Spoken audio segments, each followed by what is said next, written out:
మన రక్షకుడైన యేసుక్రీస్తు నామములో అందరికీ వందనాలండి. ఈరోజు దేవుని మాటలు యెహోషువ గ్రంథము 1వ అధ్యాయము 9వ వచనం.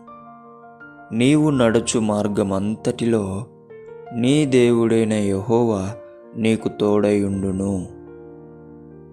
ప్రియమైన దేవుని బిడ్డలారా, మనము ఏదైనా చేయాలనుకున్నప్పుడు దేవుణ్ణి ఆశ్రయించి చేస్తే దేవుడు మనతో ఎల్లప్పుడూ చివరిదాకా ఉండడానికి ఎంతగానో ఇష్టపడతాడు. అయితే మనం దేవుణ్ణి ఆశ్రయించాలి. దేవుని బిడ్డలారా, నీవు నడిచే మార్గం మంచిదైతే, సరి అయినదైతే, దేవునికి ఇష్టమైనదైతే,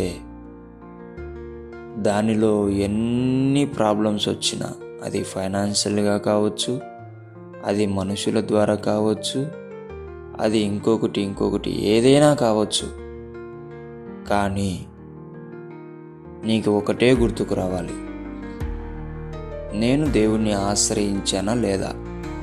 ఆశ్రయించింటే ఈ ఉత్తల ఎంత పెద్ద ప్రాబ్లం వచ్చినా నువ్వు భయపడొద్దు, జడియొద్దు, దిగులు పడొద్దు. ఎందుకంటే నీ దేవుడు నీకొచ్చిన ప్రాబ్లం కంటే గొప్పవాడు కాబట్టి. అది నువ్వు ఆలోచించాలి.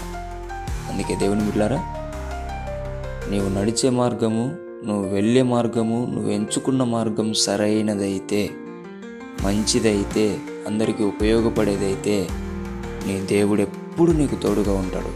ఎందుకైనా అంటున్నాడు, నీవు నడుచు మార్గమంతటిలో నీ దేవుడైన యెహోవా నీకు తోడై ఉండును.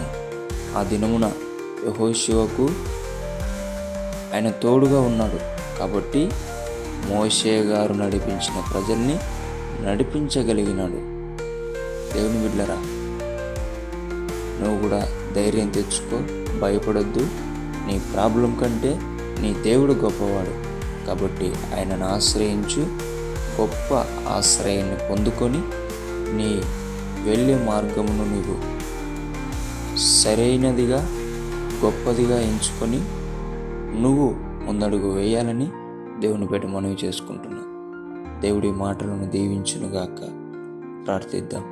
యేసయ్యా, మీకు వందనాలు, స్తోత్రాలు ప్రభువా. నీ బిడ్డలు ఎంతోమంది ఏదన్నా చేయాలన్నప్పటికీ కూడా భయపడుతూ ఉంటున్నారు.